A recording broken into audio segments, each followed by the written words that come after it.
Today we're speaking to an entrepreneur that's built a business in the furniture making sector.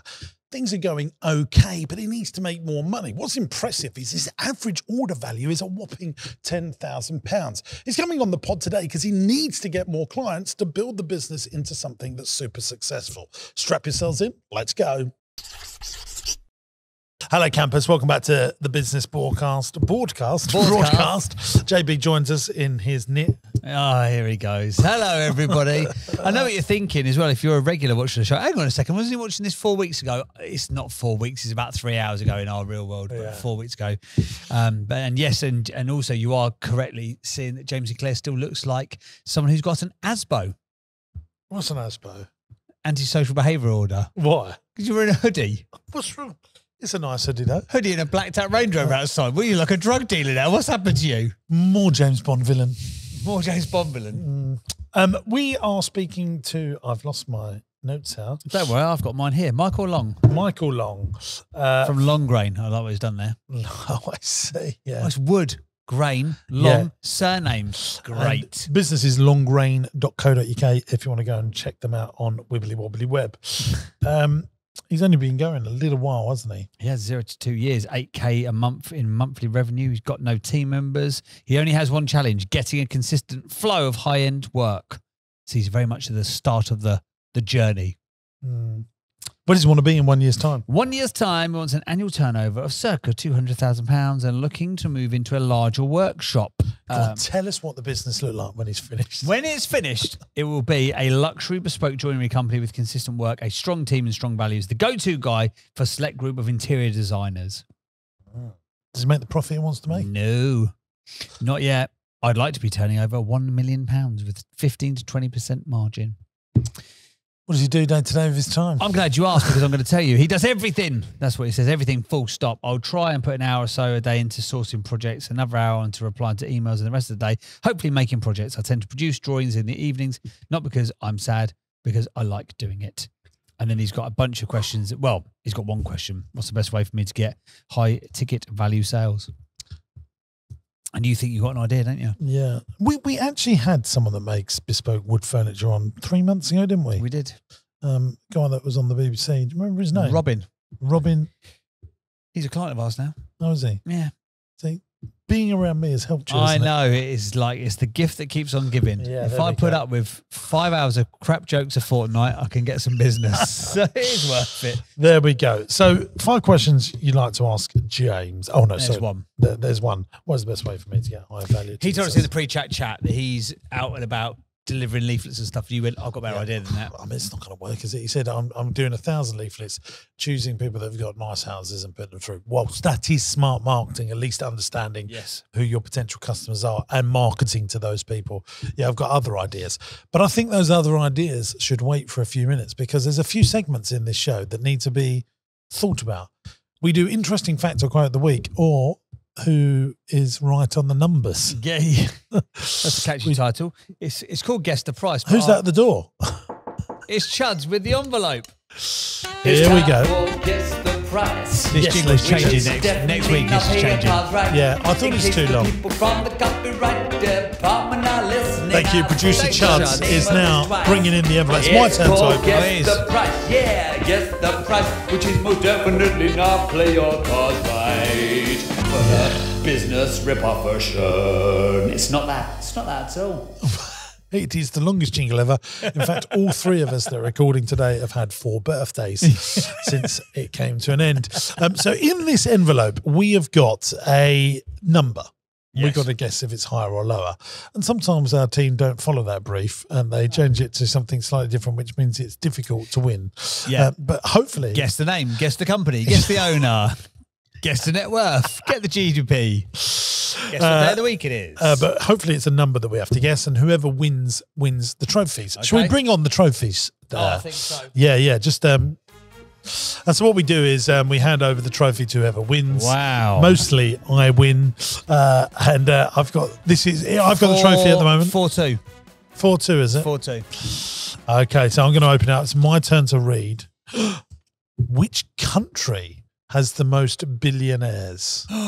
Oh, this is good. And we did. How many billionaires were there in America before? Yes, we have. Can we recognise them on here? This is Bernard Arnault. This is the guy that just got married from India. He's not actually, well, I suppose he is. His dad is one of the. Yes. I don't know his name. I saw the wedding. This guy here is the Alibaba founder. What's his name? Jack Ma. You know that? Yeah. This woman? I do not. She looks like Greta Thunberg's mum. She looks like Psychic Sally, who Haley used to manage. I wonder if, I'm guessing she might be the lady that runs Estee Lauder. Oh, yes. That woman. I don't know what She's her name is. seriously wealthy. Then we got Rupert Murdoch and Estee Lauder. The lady that owns that. I'm sure that's her.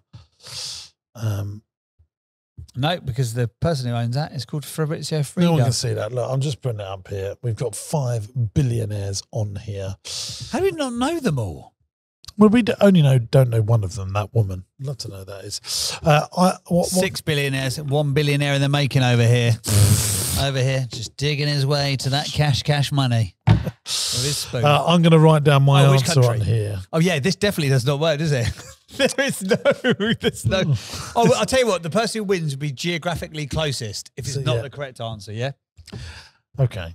I don't need to do mine because you can say yours first. Well, shall I say mine first if you've already written yours down? Yeah, I wrote mine down. Who are you going with?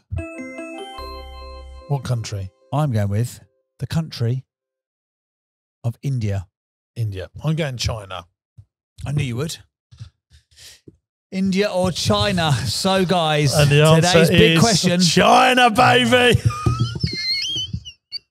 So annoying. Oh, dear. In second place is the USA with 800 billionaires. Where's India? Oh, third. So there's only 14 more in China to the USA, which shocks me. Well, India is third with 271. The UK is fourth with 146. 147 in the making over here. Source, Visual Capitalist, as of September 2024. 146 billionaires in the UK. Wow. Our tiny little country with only 60 million people. Yeah, that's quite impressive, isn't it? India and China. I think there's 1 billion people in India and 1 billion people in China. Similar, that sort of numbers. Massive. Only 350 million people. We should work out where per capita has got the most. That would be good. That'd be a good one. Get them to do that one next week, Chuds. Per capita. Yeah, let's tell them what to do so that we can win. Well, I don't know the answer, do it? Who's done that since 1994? But there you go. That's this week's edition of Guess the polishing my trophy up. That's a bit weird. James Sinclair is in the lead, 5-2. The oracle of all business knowledge, it turns out. There you go. If you're enjoying this feature of the show, please give us a thumbs up on YouTube or tag the time of it or whatever. Interesting fact or quote of the week. Do you? Yeah. Which is coming up, by the way, after this little chat with our guest today, Michael Long. Oh my God. It turned into BBC Radio Essex there. Stay tuned after Traffic and Travel. That A13 is looking very busy today down to the junction at the M25. We're becoming more and more like local radio every day, aren't we? Right, should we get Michael Long on? Let's not keep him waiting too long. Come on. Hey gang, we're going back to the pod in just a moment, but I wanted to tell you about Entrepreneurs University.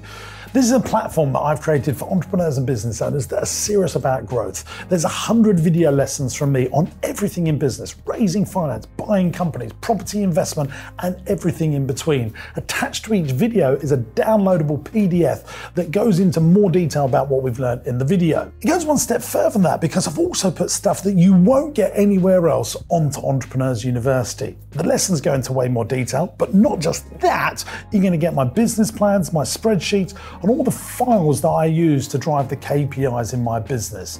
Just think about how powerful that could be for your business. And here's the good news. You can try Entrepreneurs University for free. 14-day free trial. After that, it will cost you just $49.99 a month. That's less than a pair of Nikes to grow the profitability in your business. There's a link in the video description, and I cannot wait to see you in Entrepreneurs University. Hey, Michael. How the devil are you, sir? Michael? Hey guys, can you hear me? We can indeed, Michael. How are you? I believe I was muted. You were. Sorry about that. How are you? I was waiting too long. Was that JB's fault? Too long. He's joining in. Right, so we've obviously had a little chitty chat about your business, but can you tell the listener a bit about you and how you got to this position and about the business, etc.? Tell us under 90 seconds. Give us the sales pitch on what you're up to, mate.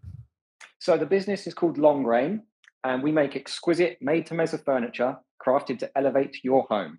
So the idea is we make your home, but bespoke to you. So anything that you can build in a home, furniture-wise, which is quite a lot of stuff when you want to break it down. So you've got wardrobes, media units, kitchens, any sort of cabinets, things like that. We make it exactly the specification that you require, so you can have anything that you like. We do things like record cabinets is a good one, because that's coming, well, it was coming back, but people still buy them now. So anything of that nature we make, and we make it totally bespoke, totally high end for a array of clients from Suffolk, Cambridge to Essex, even London.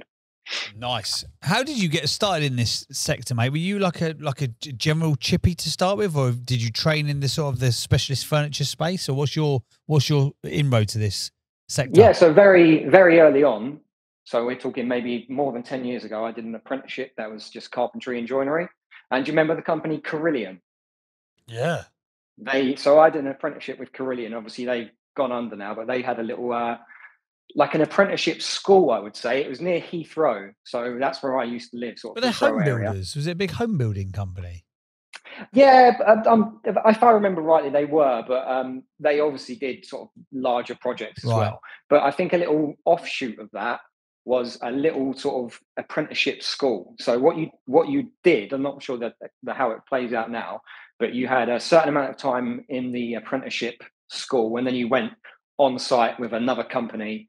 And I don't know how the funding works for it, but obviously someone got paid somewhere along the line. You did all the bits you needed to do to pass your apprenticeship on a site with a builder, and then you got signed off, and then you went to live your life however you wanted to live it. So I did that and completed that. Worked in the industry, just doing general sort of carpentry work for maybe about a year, and was like, right, this ain't for me. I can't spend my life doing this. And then just sort of wheedled around until I sort of figured out what I really like to do. And that was making stuff that was a lot better than sort of just fitting doors or fire doors. I did all the fire doors in Charing Cross Hospital at one point. It wasn't for me, put it that way. And the stuff that I'm seeing on Instagram now. So do you do the design and the fit and all that stuff that I'm seeing on like your reels and all that? Yeah. So how it will generally work is most of my clients will have an interior designer or an architect or someone like that. They're sort of a middleman, and they'll give me a very rough sort of drawing that they have. I will turn it into my digital drawings that you can probably see online now. They'll all be approved. Then they'll be made in the workshop. If they're getting sprayed, we send them out to spray them. That's something I want to improve on. I mean, we send away for the spraying now, but I can spray because I sprayed previously. I'd like to sort of get a workshop where we can have our own spray booth and bits like that, but that's a bit far off for now. And then we'll fit it and hopefully get paid and everyone's happy. It's really nice stuff, by the way. Go and check out. Can I see the top of his Instagram page, Chud? Yeah, just sorry, JB, not Chuds. Whatever. I'll take the compliment. What is your average order value, Michael? Probably it should be a little higher, but it's upwards of 10 grand. So probably between 15 and 20 grand is the average. Some are a little bit smaller. I tend not to go below 10 grand unless it's something that's particularly interesting to do, and I think will make a good set of photos or something along them lines. So if you're doing 8 grand a month on average of revenue at the moment, so you're taking on like one project per sort of, you're taking on 2 projects every 3 months effectively. And you're sort of essentially. Yeah, gotcha. Okay, cool. So where are you getting the clients you're getting at the moment? Where are they coming from? So I did when I first, because I've only sort of set up this business for it's been just over a year. So what I did initially was I got a massive list of interior designers that were all sort of a bit longer than a stone's throw away from me, and I just emailed them all. And I didn't send like a generic one. I sent actually like a personalized email just to say like, "Hi, I'm here. Let's have a chat one day." Maybe out of the 50 I emailed, maybe 5 or 6 replied. And then at least 2 of them I do quite a bit of work for now. So I get sort of 2 interior designers. That's my main source, which is quite worrying because I don't like having all my income coming from a very small source. I get a small amount from sort of word of mouth inquiries. So the first job I actually did was the woman I bought my house of moved, and she wanted me to do stuff in her new house. So that was my first little into this area. And then she had a friend that I did some work for. But I mean, I don't consider word of mouth marketing, to be honest with you. It doesn't, in my experience, it can only take you so far. It's really nice, the stuff you're doing, Mo. I'm having a look at all the stuff now. It's really, really good quality stuff. It looks very, very well put together. Thanks. So if you sent out 50 emails and you had 5 to 6 responses, which is a hell of a lot of an open rate of an email from cold traffic in the first place. Yeah, because it's personalised though. Yeah, that's good. Yeah, that's fair enough. But why are you not just doing more of that to find more practices that are like interior designers? Is there just not that many around you, or that's my question, John? Sorry about that. Yeah, there is. So obviously there's interior designers all over the country. So the main problem I believe I'm up against is, say, the larger companies, they will already have someone like me that they use, and they probably have more than one already. So to get your foot through that door and sort of nudge the other man out of the way, you need to have a profile and Michael, everything. That's just I think that's not, because you sent 50 emails out and you got 2 really good leads from it. Like, you need to be doing that on the constant. I still am. I still am. I haven't put the brakes on that at all. I still do it. I just get a bit less now. That's all. I think that's a very smart thing to continue doing. How often are you doing that? So maybe every couple of weeks I'll have a list. So I tend to do a day or so of marketing. So that will consist of me, internet, laptop, thinking of stuff to do, finding the people to email, getting a list, spreadsheets of have I emailed them, have I followed up with them, and it's just ticking off little boxes. And so every couple of weeks I'll have a list that I consider big enough to actually spend an hour or 2 just banging out a load of emails to individual people. And do you ever then re-email them if they don't respond? Yep. I've actually done that maybe 2 weeks ago with my re-email list of the people that didn't respond, but I didn't really get much back from that. So they might be the ones that are either not so busy, or maybe they'll contact me when they have something coming up, but I've not had any sort of warm response back from them yet. Okay. And what about, so the main source of business at the moment is those interior designers. What about direct to consumer work that you're getting? So you mentioned that you've obviously had some word of mouth from the person whose house that you bought and her friends and stuff out. Is there more work that you've done that has bred more work for you, or what are your tactics for getting sort of direct to consumer work? So that's what I'm trying to sort of crack now, because like I said, I think the issue is I don't want to be reliant on a small pool of designers that feed my entire business. So I know James said the leaflets might not be a great idea at the very start of that. And I agree. I was really with that thinking. But if I'm honest, I was getting a bit desperate and I thought, let's give it a go. And I tried to do it a little bit tactically. So it's not like I just leafleted every single house. What I did is I found houses that were recently sold in the areas that I thought were sort of more affluent, and I went to them houses and then leafleted them and sort of Michael, sorry, can I just give you some clarity? I'm a big fan of leaflets. I send 1 million leaflets a year out in my businesses, and I've constantly talk about them on the podcast. Mm-hmm. The reason I asked about what your average order value is, and if it is £10,000, then, and I know you don't want to use Google PPC, but the way that you will start getting instant leads and instant referrals, and if it ends up costing you £100 to get a £10,000 customer, I think it's nothing short of stupid not to be doing that. You will get if you get someone that's good that knows what they're doing, that can really explode the growth of your business and start getting you very quick instant returns. But I would speak to a PPC agency and try and work with them on a result basis and say, look, I've just started out. I ain't got loads of money, but I've got customers. They're paying me £10,000 each. Can you, come on, let's get some good ideas here, baby, and see if you can work with them. And they might think, yeah, actually, we can do really well here. We'll actually risk some ad spend if you haven't got the money. So there is that. And I think there would be some PPC agencies that if you were that honest and that upfront, that will be able to help you. Yeah, that's a good shout. I mean, to be honest, my question for that is, I was going to sort of say to you that I don't have the funds to spend on it. That was my first thing, but you've already sort of knocked that point on the head straight away. So thank you for that. Because it does that the fastest, because the fastest way for you to get more leads in. We can talk about content marketing, sending out leaflets, brochures, and all of that stuff. But the fastest way to get instant cash flow is PPC, without a doubt. Yeah. Do you agree, JB? Yeah, 100%. Because those people are not only ready to buy, but they're ready to buy now. They are proactively looking for the solution. So it's always the most direct. And here's the thing: it's like we always say on the pod, it's a time game. Yeah, mate. In 2 years' time, you will get more word of mouth, and you'll be not being able to cope. I'm very, very sure of it. Most trades businesses go through that. Oh, we've got no word, and then it very quickly snowballs. But there is.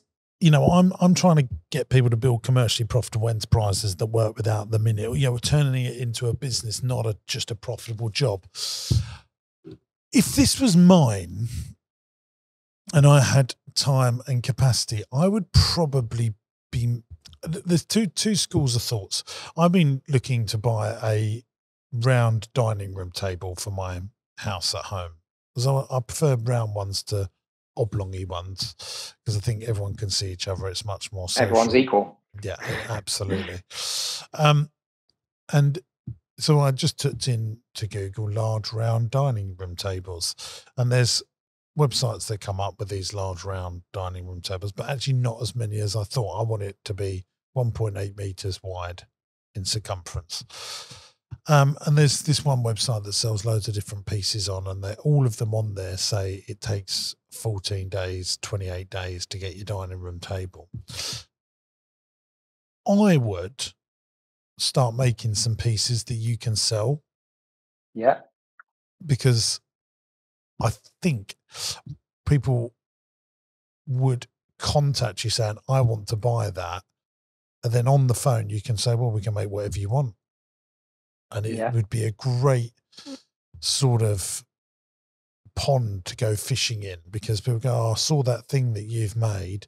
I'd like one of them. And then once they've bought that and they love you and you personally deliver it, and then they'll just ask you to do more and more and more and more. Yeah.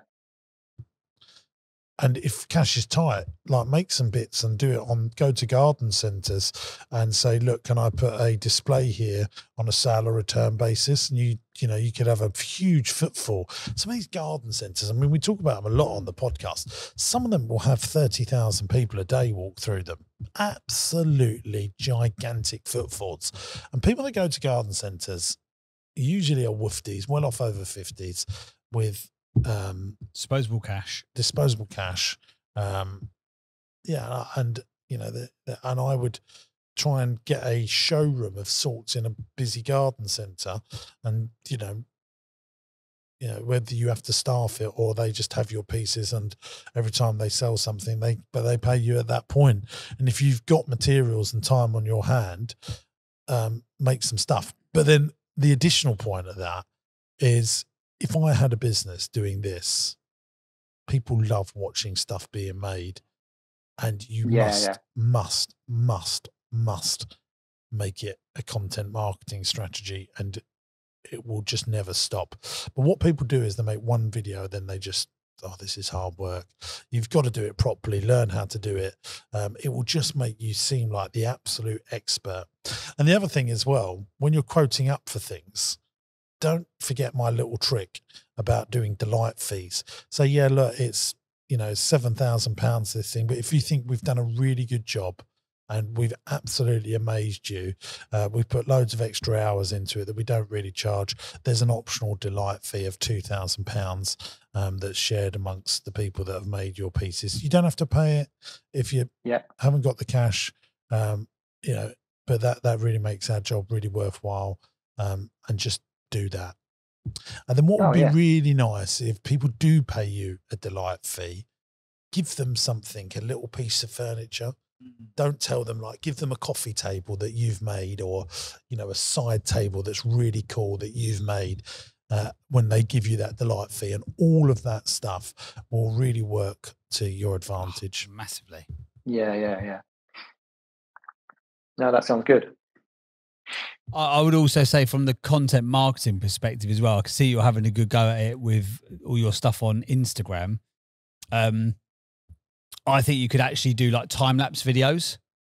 Yeah, do you know what? That's something I'm actually doing. I'm getting a GoPro set up in the corner of the room. Yeah, so nice. then I can just have it on, and then I haven't got to think about it all day. It just runs, and I'll just download the footage whenever I need to. Yeah, that is on the horizon. I think that would work really well, and I think there's also sorry, just so I don't forget, maybe put 2 or 3 GoPros so that you can get, and then get someone else to edit it for you and speed definitely. it up. Yeah, well, cool. Because if you really want people to be watching that, you want to get like an overhead, you know, maybe 4. They're so cheap, aren't they? And then the other thing as well, sorry, JB, I know you was talking about, I don't want to forget, anyone that's doing podcasting, like what we do, but they've got permanent studios. Great shout. You know, and if they're popular, say, look, can we come and fit out your studio? We don't want being paid for it, but we want to do something so cool that the viewers go, where did you get that from? Where did you get that from? That could be worth, I mean, podcast desks. Yeah, but really cool podcast desks. And if you do 3 or 4 a year, and you might think, well, that's going to cost us a few £1,000s to do. But if they're popular podcasts, I mean, imagine if you could have done the Joe Rogan desk, you know. This desk is so cool. Who made it? I mean, that would be enough, wouldn't it? Yeah. You know, if you could do, you know, one of those things for people that have got a big enough following, that can be really very, very, very powerful. Influencer marketing, you know, it would really work for you as well. If you could do something from Blooming Mrs. Hinch and she said, look what this guy's done, like that really works. Go and check out one of my clients, Garage Floor Style. Oh, I love those guys. I've seen them. I have seen them. I noticed you mentioned them on another podcast as well. Yeah. And Inspiring Your Home. Those guys done all the blinds in my house. Inspiring Your Floor now. They've done that as an offshoot as well, I think. Those guys are all people that have come to James Sinclair seminars, and they're now best mates and working together. But they're really cool guys. Go and check them out and see the stuff they're doing. Their content marketing is showering them with leads. Yeah. Okay. I mean, the only restriction I have is just the funding issue. It's just I'm not making enough now to really put the money into getting that sort of thing up and running. But I mean, it's just something I'm going to have to swallow. I'm trying to sort of jump up. Yeah, but everyone does this, mate. You know. It. Yeah, but it's good. That's part of the game. It's part of the journey. It's part of the fun. No one has any money in the beginning. It's really bloody tough, you know. And these things are a process of marathons, not sprints. You know, they take time. Yeah. But this is, you know, if you're that good and you can make stuff, it will work out. You know, because you're in demand. You guys, there's a shortage of you. Once people know who you are. Can really work for you. I mean, look, you're doing a lot of the good stuff anyway, like contacting architects, interior designers, and all that good stuff. Do you know the other thing you talk about making pieces, Jimbo? So even if you made small pieces, just to get yourself out there as free advertising, you know, it's so powerful. Facebook community groups. We've got one round our way. We've got a group called The Only Way is Chislehurst. Crap name, brilliant group. There's about 45,000 people in there. All towns have them, don't they? And there is so much activity in those pages, and people get so much work of it. Like literally, I know people. The only thing they do for lead gen is those Facebook groups, just obviously to get yourself up and running and started. But they're all they're free of charge to start with, but also not only if you win a client from there, but that is such a good place for word of mouth. So for example, like say, okay, you can't sustainably necessarily run a business entirely on word of mouth, but if you can encourage your clients, say, look, it would really help if you could mention us in your local Facebook community group, because that's actually where we get loads of our leads from. You've just got to make it easier for people to go and do this stuff for you. But most of the time, especially with the sort of thing you do, they'll happily do it for you, especially if you've done an amazing job, which I think you will based on the quality of your work. But it is going to explode for you, because all of these industries, I mean, I speak to loads of people like you. They all start like this. It's hard. Then the word of mouth, kicks in, and then you've got a bit more money to do some good marketing, but the content marketing really would explode for you. I mean, you see like that, the pool guy. I mean, I love that guy. Everyone knows the pool guy, and all he's doing is showing people how to clean swimming pools. But it's addictive because it's a little story. Yes, because you see in the beginning, a middle, and an end. Yeah. And you know what the outcome. Like if I'm making this table today, or I'm building this thing, and you see the process, the painting, the soaring, the bits, then the install. Yeah, that would be a great analogy. Actually, become the woodwork version of the pool guy. Yeah, that's it. Do you know what? Do you know what a nice fact is about that guy? Actually, well, I'm not sure if it's 100%, but I heard someone. It was another podcast, and it was the guy that does his marketing said he makes more money from selling T-shirts that say "Holly your boy for the pool work" than he does from actually cleaning pools now. Yeah, I can believe it. Yeah, it's crazy, isn't it? It's actually crazy. He's got deals with pool cleaning companies, with merch companies, with chemical companies. Yeah, content marketing. Like I say, certain companies really work well for it because yours is so visual, and you're obviously going to take like a block of wood and turn it into something beautiful. People will love seeing that stuff. Yeah. I have actually got a social media content person that I use. It is the limit I have with it is because I might do only 1 or 2 jobs every 3 months, 4 months. It's not that much content, but again, I know the answer is I just need to keep doing it and build up the flow. But that's why I think if you make some pieces that you can sell, making a day, like make that the thing, like today's piece. Yeah, that. And you will sell that stuff. Like people like buying bespoke furniture, but and just work out what people are. Like everyone was doing them resin tables for a while, weren't they? Oh yeah. Everyone on their dog was watching that. But the reason people like watching it is, what are they going to do with the colours? How they, how it all fit, like the beginning, middle, and end. It's if there's a skill set that anyone wants to have in life, it is the power of storytelling. Good. Well, anything else, Michael? I think we've helped you enough here for now. I'm looking forward to seeing how well you do, and maybe you come back on in a couple of years' time. Yeah, but I'd love to. Hopefully your predictions are correct, and it does get a lot bigger for me, so I can afford to live a nice life, let's say. Yeah.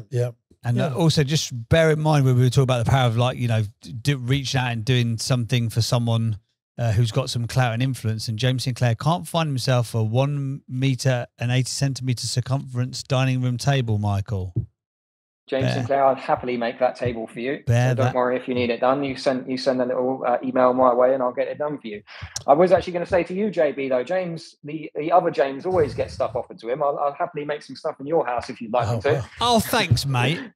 Yeah. I very much appreciate it. I'll pay for me, but I'll pay for my table, though. So make out the hardwood, expensive stuff. Make out the expensive nice stuff. hardwood. Where and honestly, guys, go and check out Michael's social media pages. You can check it out on Instagram, Long Grain Studio.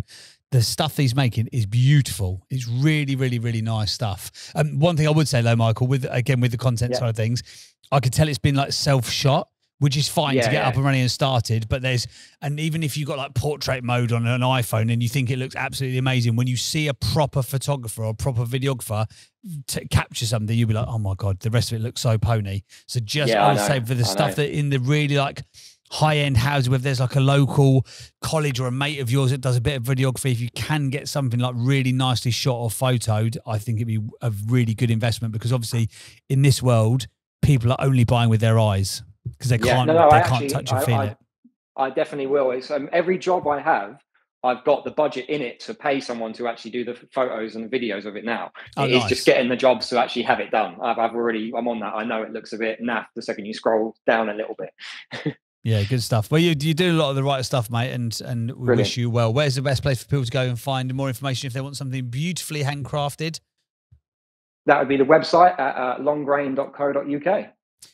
There you go, longgrain.co.uk. Well, we wish you well. Thank you very much for being on the pod, mate. Appreciate it. Thanks for being here. Thank you, gentlemen. Have a nice day. Okay? Cheers, Thank you, Michael. Lots of love, my friend. Mate. Oh, he was lovely. What a lovely guy. Okay. Well, we got some people. You just want him to do well, didn't you? Yes. It's one of them. I just want him to do well. Go on, Michael. You could do it, son. Sorry, Jim. I spoke over you there. I got overexcited. You ready for ratings?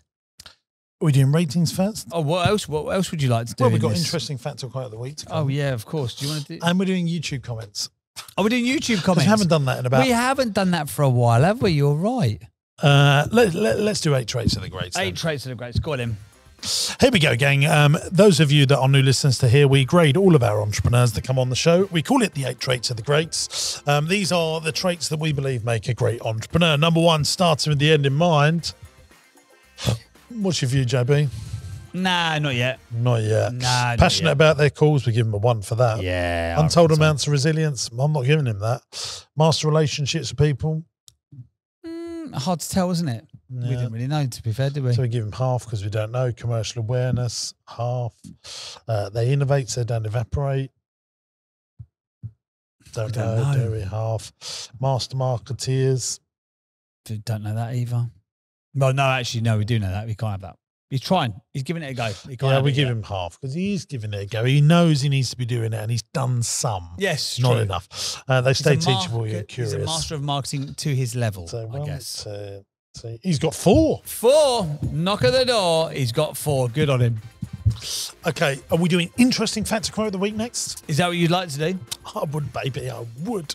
And I've got a quote that's relevant for dear Michael Long that's just been on the big show. Okay, well, let's do it then. I know you hate me calling it the big show. I know, because Steve Wright is still turning in his grave every time you say it. Interesting quote or fact. Interesting quote or fact. Interesting quote or fact. It's Wait. time for the interesting quote or fact of the week. I don't think there was a knock on the door. Why is your obsession with the knock on the door? I just find it so funny. I think we should add in joke of the week, but there are so many jokes now. This whole show's a joke. Don't worry about it. So I'm doing quote, by the way. Okay. Because I think it's really important. This is one of the best quotes ever by my mate Jim Rohn. It's your mate Jim Rohn. I wish I'd have met him. But formal education will make you a living. Self-education will make you a fortune. I'm going to say it one more time, dear viewer. Formal education will make you a living. Self-education will make you a fortune. What does it mean? While JB desperately tries to find his fact for the week. Look at me. That's how much I love you. I'm giving you Thank more. you. What does it mean? Well, I think reading the books, going to the seminars, listening to the podcasts, sharpening your saw, building your brain, is exactly how you become super successful. If we look at the 3 constraints that constrain a company from going: constraint on capital, constraint on talent, and constraint on the captain that's steering the ship. Well, how do you make yourself better? You got to build self-educate yourself, do continual professional development, because once you get that right, the capital comes and the talent wants to work for you. That's what I sort of make of that quote. Did that give you enough time? It did. Thank you, my love. I appreciate it massively. What do you do to sharpen your saw, like proactively? Because like going to seminars and all that kind of stuff, like you don't do any of that stuff. Listen to podcasts. How much do you read? Every night? Are you an every night reader? Yeah. Business and money sections of newspapers I read every day. Do you? I talk to a lot of smart people that I talk to. I listen to a lot of podcasts that some about companies that have achieved stuff. I think podcasts as an education model are such a game changer these days. There's just so much. Like when I first got into it, 2017, there's a lot less people doing it. Yeah. Nowadays, the quality of content that's out there, and it's completely free to get hold of it. And these interviews, and you can have, just like the biggest business leaders. Have you listened to the one with the Shopify guy? He was doing the rounds a little while ago. He did Bartlett. Just brilliant. I don't listen to Diary of a CEO. I think Business Wars, Business Movers by Wondery takes my breath away how good that is. I know. Why that is not number 1 in all categories. It's just so anything that Wondery global, make, anything the Wondery make, and we are not being paid to say this. It is a hats off to their quality of production. I've learned so much from Business Movers and Business Wars, and then the guys that acquired Ben and David is just sensational. I think Good Bad Billionaire from the BBC is also a great podcast as well. Although they're very lazy with their uploads, they don't upload that often, do they? Do they not? Well, they must be doing once a month, seasons or series or something. It's not as often as you need, but there's just some of them. And then obviously YouTube has just got some great stuff. I mean, it's just too much to go through. I'm waiting for your facts, my love. Yeah, I'm sorry. I was just waiting to see where the in the charts where Business Wars is today. Let's have a look at the top shows. Business. Sorry, guys. Hang on. Just having a look at the screen here. Just look at the top charts. Just looking for number 9. James Sinclair at number 9. You say? Yeah. Who's that? Sat next to Cody Sanchez. Yeah, we're above Cody Sanchez. Come on, and underneath My First Million People and Rob Moore. We're above Rob Moore. This is where is it? Yeah, Business Movers. 31. But UK listeners, what are you doing? Listen to more Business Movers. We're not being paid. We should get paid. And that's Business Movers. Business Wars is arguably their premier Business show. Wars, yeah. Have you listened to Movers? Yeah, I do you like to Business both. Movers? Yeah. Yeah. Which do you prefer? Oh, no, I like them both. Founders is number 2 now. Good Bad Billionaires number 1. There you go. Who's Prof G, that's a good show as well. Have you listened to him? Dodge. No, that's who was talking about Prof G earlier, wasn't we? Did you do Dodge's podcast recently? I think I'm going on soon. You should. That'd be good. I speak to Dodge a lot. He's a nice and guy. I've interviewed him on my pod, but he is a really lovely person. He's a good guy. I've got a fact for you.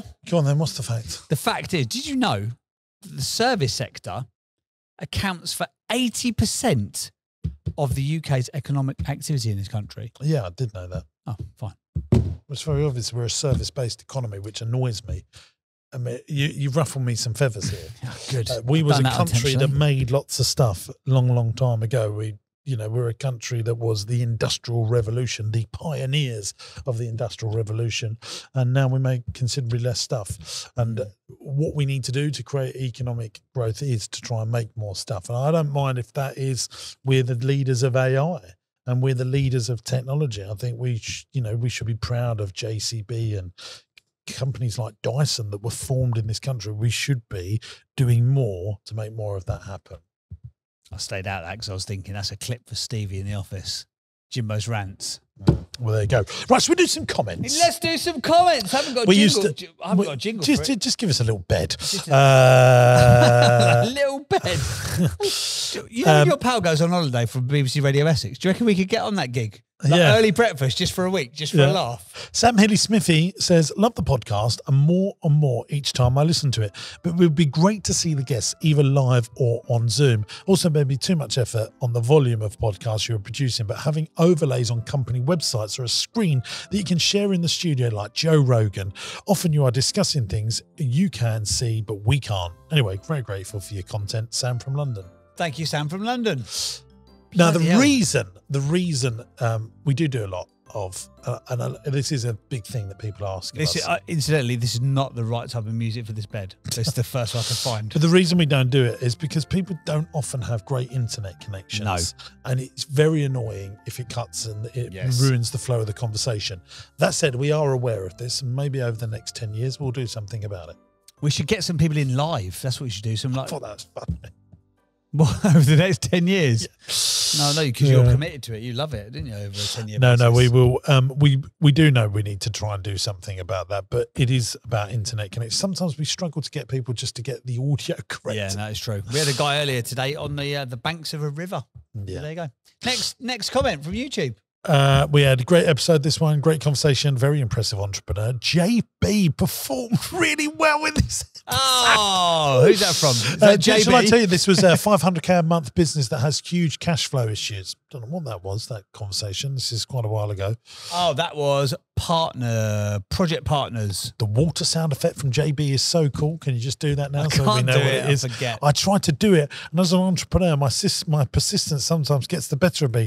Now my cheeks are killing me. Always a great pod as usual. And then John Buckley. Funny. Hey, do that. It's amazing. John Buckley. Just g'day. From Australia. G'day, campers. G'day from Bali or wherever he's travelling. He was in Bali. Bloody travelling the world. John Buckley. Really good advice for the type of business, guys. Really liked it. Happy Birthday is now out of copyright because we discussed that Winnie the Pooh had come out of copyright and the problems that would be for Disney. someone said you should watch the film about McDonald's. Can't remember the name, but it's a great film. It's called Founders. Yeah, we've both watched it. I was disappointed. Top Boy UK says, evening campers, and we know that we've made it on YouTube. If you're doing well on YouTube, when someone comments first, because they want to be the first person to comment on a video. So there we go. There's some comments. Thank you to all of you that comment on the videos. We really appreciate it. And if you are watching on YouTube, please subscribe to the channel. And if you're listening on Apple or Spotify, and again, I know we say this all the time, but honestly, it makes such a difference. If you can leave us a review wherever you listen to your podcast, we will potentially shout you out in a future episode. And if you don't mind, do us a favour, pass the pod to a pal. That's right. Pass the pod to a pal. Don't spam it to loads of people, just one person. Maybe you've got that pal who's struggling in entrepreneurship. They've got a business they're trying to get off the ground. You go, do you know what? I know the pod for you, the award-winning James Sinclair and his useless pal can give you. And we're 6-2 on this now, aren't we? 6-2, yeah. Not that anyone's counting. But other than that, thanks for listening. We appreciate you massively. Cheers for your ears, as they say in Radio Land, and we'll see you on the next one. You like? I've never said that to you before. Cheers. Oh, there you go. That's a great ending. Bye. Thanks for watching today, gang. I hope you enjoyed the show. Now, look, we're looking for some great businesses to come on the podcast. If you've got challenges, but you're desperate to grow your business and you can't necessarily work out how to do it on your own, you'll be a perfect candidate to come here on the podcast. It's absolutely free to come on the show. Go to my website, jamessinclair.net, and there's a podcast button. Click on the podcast button, fill in the application form, and we'll do our very best to get you on the show and try and grow your business. If you're loving the podcast, make sure you subscribe to the channel by clicking here. And why not give this one a watch? I think you'll like it.